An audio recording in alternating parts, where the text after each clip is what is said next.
হাইকমিশনে ঢুকে জাতির পিতার ছবি নিয়ে অপমান করেছে, এত সাহস কোথা থেকে পায় আমি জিজ্ঞাসা করি।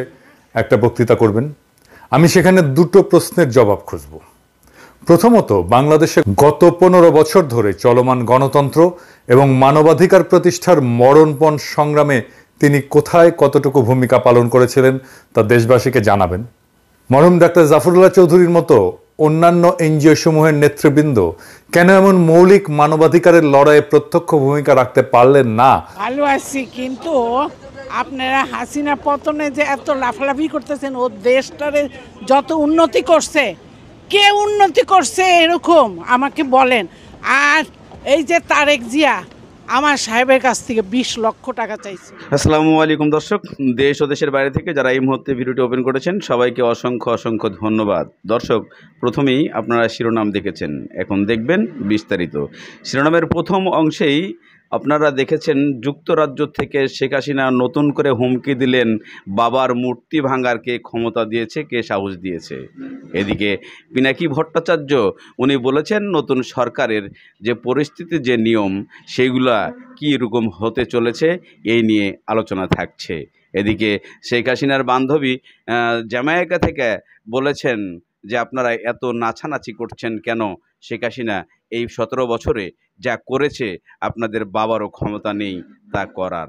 এদিকে তারেক জিয়াকে নিয়ে অনেক মন্তব্য করেছেন শেখ হাসিনার সেই বান্ধবী, যে আমার স্বামীর কাছ থেকে 20 লক্ষ টাকা নিয়েছিল তারা জাস্টিস হওয়ার জন্য, কিন্তু আমি দিতেও পারি নাই, জাস্টিস হয় নাই, আমি জ্যামাইকায় চলে আসি। এই সব কিছু নিয়ে আজকের এই ভিডিও আপনাদের সামনে উপস্থাপন করতে চলেছি। তবে সবচাইতে আজকের এই যে মূল আমার এই ভিডিওর যে পিনাকি ভট্টাচার্য যে কথাগুলো বলছেন, তার কথাগুলার সাথে কতটুকু যুক্তি আছে, এবং শেখ হাসিনা তার বাবার মূর্তি ভাঙ্গালিয়ে যে বক্তব্য দিয়েছেন, চলুন আমরা সে অংশে চলে যাই। হাইকমিশনে ঢুকে জাতির পিতার ছবি নিয়ে অপমান করেছে, এত সাহস কোথা থেকে পায় আমি জিজ্ঞাসা করি।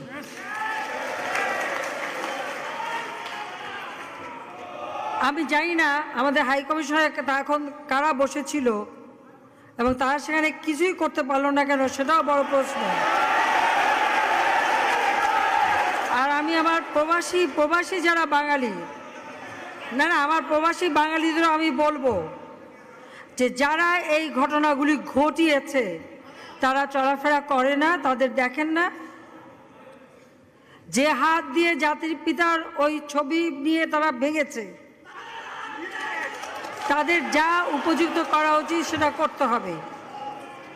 কারণ জাতির পিতার নাম মুছে ফেলার চেষ্টা করা হয়েছিল, তো তারিক যেহেতু দূরের কথা, ওর বাপ তো চেষ্টা করেছিল এই নাম মুছতে, ওর বাপও চেষ্টা করেছে, মাও চেষ্টা করেছে। তারা কি পেয়েছে নাম মুছতে? পারে নাই। ইতিহাস কখনো কেউ চাপা দিতে পারে না। আর জাতির পিতা তার 7 মার্চে ভাষণে বলে গেছে যে বাঙালিকে কেউ দাবায় রাখতে পারবে না, পারে নাই দাবায় রাখতে। তা আজকে এত বড় দুঃসাহস হয়ে যায়। হ্যাঁ, আমি প্রধানমন্ত্রী এসে আমারটা যা করুক ওটা আমি কিছু মনে করি না, কিন্তু যিনি আমাদের জাতির পিতা, যার আইন আছে, সেখানে হাত দেবে এত সাহস কোত্থেকে পেল? তারেক যে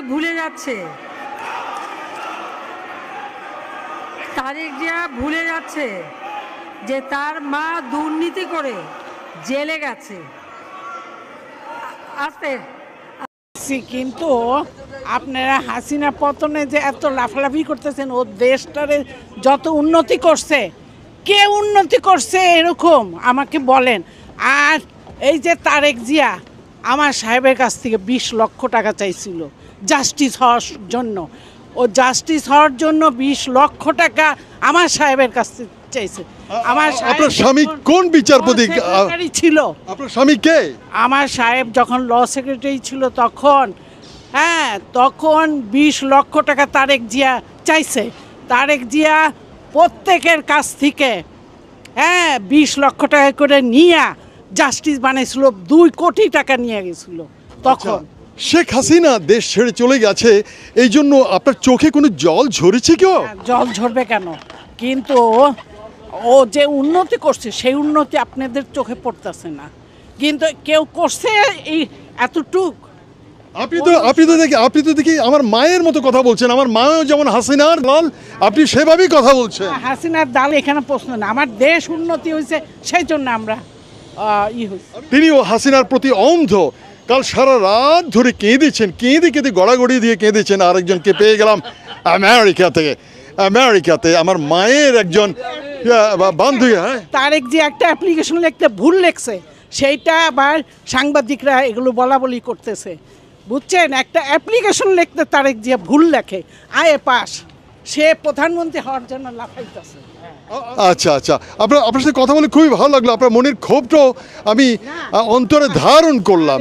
জিয়া যেই আমার সাহেবের কাছ থেকে 20 লক্ষ টাকা চাইছে, হ্যাঁ, সে দিতে পারে নাই, কয় আমি দেব, আমি কোনোদিন টাকা খাই নাই, আমি কেন দেব?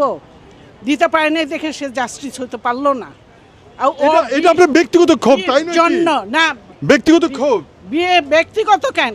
ও ইতিমধ্যে আপনারা শেখ হাসিনার সেই বক্তব্য এবং শেখ হাসিনার বান্ধবী জামাইকা থেকে যে প্রশ্নগুলো করেছিল, আপনারা ইতিমধ্যে সমস্ত কিছু জানতে পেরেছেন এবং দেখতে পেরেছেন। তবে প্রশ্ন এখানেই যে শেখ হাসিনা যুক্তরাজ্যতে যে হুঙ্কারটা দিয়েছে, সেই হুঙ্কারটা কতটুকু যৌক্তিক? উনি বাংলাদেশে থেকে যদি এই হুঙ্কারটা দিত তাইলে হয়তোবা তার বাবার মূর্তি ভাঙা বন্ধ হতো, কিন্তু এটা কখনোই সম্ভব নয় মূর্তি ভাঙা। কেননা উনি বাংলাদেশে নেই, উনি ক্ষমতায় নেই, তবে তার বাবার মূর্তি আর কখনোই বাংলাদেশে দেখতে পাবেন না। এই সূত্র নিয়েই আবারও নতুন করে যে তথ্য দিলেন বর্তমানে পিনাকি ভট্টাচার্য।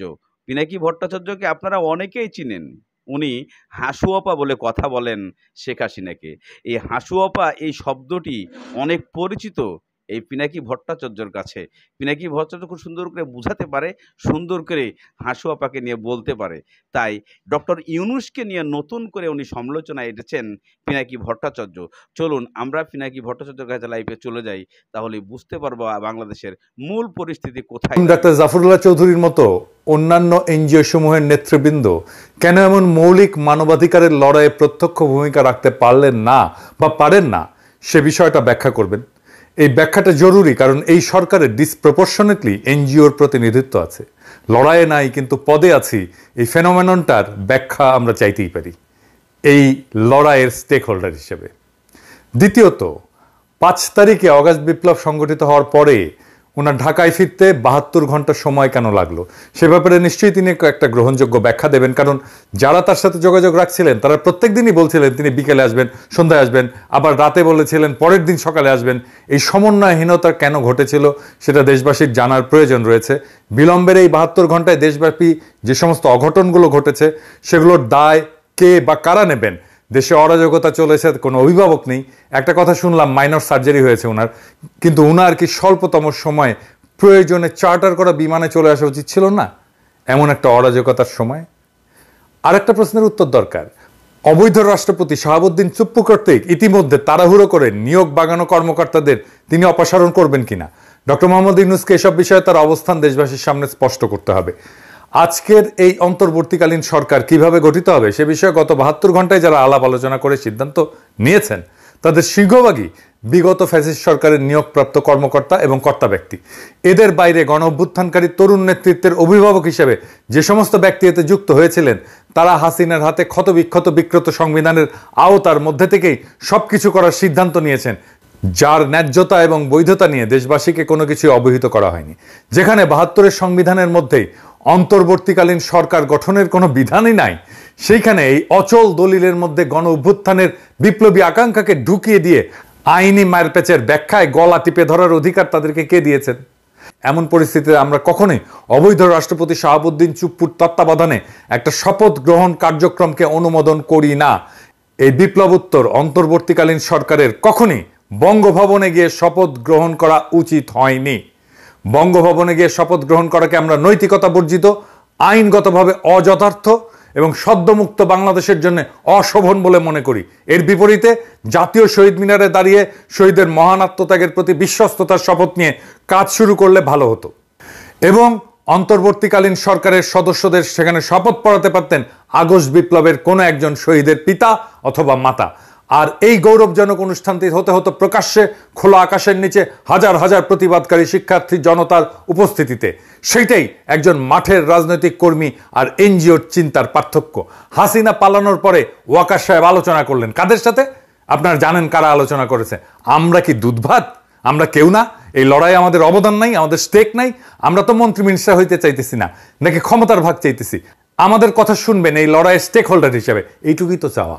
এই সহযোদ্ধাদের কথা শোনার টাইম হয় না আপনাদের, গুরুত্ব দেন না। আর আপনারা গণমানুষের কথা শুনবেন, ঘোড়ায় তো হাসবে ভাইজান। ফরাদ ভাই খুব গুছায় বলছেন ভিডিওতে, শুনছেন এই কথাগুলো, শুনে দেখেন। আপনি যে নিজেকে একটা প্রশ্ন করেন, প্রশ্নটা এরকম যে ডক্টর ইউনূস, আমরা একটা ফ্যাসিস্ট ব্যবস্থার বিরুদ্ধে আমরা লড়েছি, ফ্যাসিস্ট শক্তির বিরুদ্ধে লড়েছি, ঠিক আছে? এই ফ্যাসিস্ট যে সংবিধান যেটা আছে, কেমন এই সংবিধানের অধীনে তো লড়াই করিনি, আমরা গণ অভ্যুত্থান করেছি, আমরা তো সংবিধান বিরোধী কাজ করেছি, ঠিক আছে? এখন কি ডক্টর ইউনূস এই বিদ্যমান সংবিধানের অধীনে, এই বিদ্যমান সংবিধানের যিনি প্রেসিডেন্ট, মানে ফ্যাসিস্ট সংবিধানের যিনি প্রেসিডেন্ট, তার কাছে শপথ গ্রহণ করবেন? কেমন এটা হতে পারে? এটা হতে পারে না। তাহলে আমরা আগের ভিডিওতে আমরা পরিষ্কার বলেছি এটা আসলে কিছুতেই এটা হতে পারে না। এবং সেটা হতে গেলে তারা বলছেন যে তিনি হবেন কি প্রেসিডেন্টের উপদেষ্টা, ঠিক আছে না? তিনি কিন্তু গণ অভ্যুত্থানের যিনি প্রধান তা না, কিন্তু তাকে বানানো হবে প্রেসিডেন্টের উপদেষ্টা হিসেবে। আর আমরা বলছি না, তিনি হবেন অন্তর্বর্তীকালীন সরকারের প্রধান। এবং তিনি কার প্রতিনিধি হবেন? তিনি হবেন গণ অভ্যুত্থানের জনগণের সার্বভৌম ইচ্ছার প্রতিনিধি, সকল সংবিধান, সকল আইন যার অধীন। উনি খুবই গুছায় বারবার উনি বলে গেছেন, ওনার কথা শোনা হয় নাই। ফ্যাসিস্ট সরকারের নিয়োগপ্রাপ্ত অবৈধ দুর্নীতিবাদ রাষ্ট্রপতি শাহাবুদ্দিন চুপ্পু এবং সেনাপ্রধান ওয়াকারুজ্জামানের সাথে সাক্ষাৎ করে কিছু লোক হঠাৎ বিগলিত হয়ে পড়ছেন, লাজ লজ্জার মাথাকে উচ্ছ্বাস প্রকাশ করছেন। যদিও দেশবাসী ও সাধারণ মানুষ এদেরকে পতিত সরকারের দোসর, গণহত্যার জন্য দায়ী কর্মকর্তা এবং খুনি হাসিনাকে নির্বিঘ্নে পার করে দেওয়ার সহযোগী হিসেবে চিহ্নিত করছেন। বলেন দেখি, এই গণ অভ্যুত্থানে নেতৃত্ব দানকারী কিশোর তরুণ যুবকদের সংস্কার ভাবনার সাথে স্বৈরাচারের দোসর, ফ্যাসিস্টের দোসর এবং শেষ মুহূর্ত পর্যন্ত বল প্রয়োগকারী সংস্থা সেনাবাহিনী প্রধান ওয়াকারুজ্জামান আর দেশের সেরা দুর্নীতিগ্রস্ত বিচারকদের অন্যতম প্রেসিডেন্ট শাহাবুদ্দিন চুপ্পুর চিন্তা ভাবনার মিল হয় কি করে? আমি দেখতে পাচ্ছি সুশীল সমাজের একদল মানুষ অন্তর্বর্তীকালীন সরকারে ঢুকে পড়ে নিজেদের সামাজিক অবস্থানকে আরেকটু মর্যাদাপূর্ণ করে তোলার প্রতি বেশি আগ্রহী। তারাই তো মনে করছেন মরহুম প্রধান বিচারপতি শাহাবুদ্দিন আহমেদ, হাবিবুর রহমান, লতিফুর রহমানের তত্ত্বাবধায়ক সরকারের মতো এটা 3 মাস মেয়াদী একটা মসৃণ যাত্রার কার্যক্রমের মধ্যে সীমিত থাকবে। জি না, আসলে এই তত্ত্বাবধায়ক সরকারের মূল সংকটটা কি? প্র্যাকটিক্যালি বাংলাদেশ স্বাধীন হওয়ার পরে 1971 সালের 16 ডিসেম্বর মাসে দেশ পরিচালনার ক্ষেত্রে যে বিশাল চ্যালেঞ্জ সৃষ্টি হয়েছিল, বাস্তবে বর্তমান সমস্যা এর চেয়ে অনেক বড়। এর আগে কখনোই রাষ্ট্র ক্ষমতা ফেলে পলায়ন করে কেউ গভীর শূন্যতা তৈরি করেনি, আর তা বোঝার ক্ষমতা কি এই লোকগুলোর আছে? খুনি শেখ হাসিনার বসানো প্রশাসনের শীর্ষ কর্মকর্তা এবং রাষ্ট্রপতির সাথে মেলামেশা করে মুগ্ধ হয়ে যাওয়া ব্যক্তিরা কি বুঝতে পারছেন গত 15 বছরের দুঃশাসনে বাংলাদেশের সবগুলো রাষ্ট্রীয় প্রতিষ্ঠান ভেঙে চুরমার করে দিছে ফ্যাসিস্ট শেখ মুজিবের কন্যা? এইগুলাকে নতুন করে গড়ে তোলার যে বিশাল কাজ, তা কম বেশি বিপ্লবী দৃষ্টিভঙ্গি সম্পন্ন সরকার ছাড়া কেউ করতে পারবে না। আর এজন্য দরকার হবে সংশ্লিষ্ট মন্ত্রণালয়ের বিষয়ে অভিজ্ঞতা, শিক্ষা, জ্ঞান সম্পন্ন এবং বিপ্লবী চেতনা সম্পন্ন বিশেষজ্ঞদেরকে নিয়োগ দিয়ে। হাইকোর্ট এবং সুপ্রিম কোর্টের বিচারপতিরা বিগত বছরগুলোতে যে সমস্ত অপকর্ম এবং বেআইনি কাজ করছেন, এরপর বর্তমান পরিস্থিতিতে তারা আদালতে বসতে ভয় পাচ্ছেন। জনপ্রশাসনের কর্তা ব্যক্তিরা দুর্নীতি এবং অনিয়মের পাহাড় মারায় অঢেল সম্পত্তি বানানোর পরে এখন তারাও অফিস বিমুখ হয়েছেন।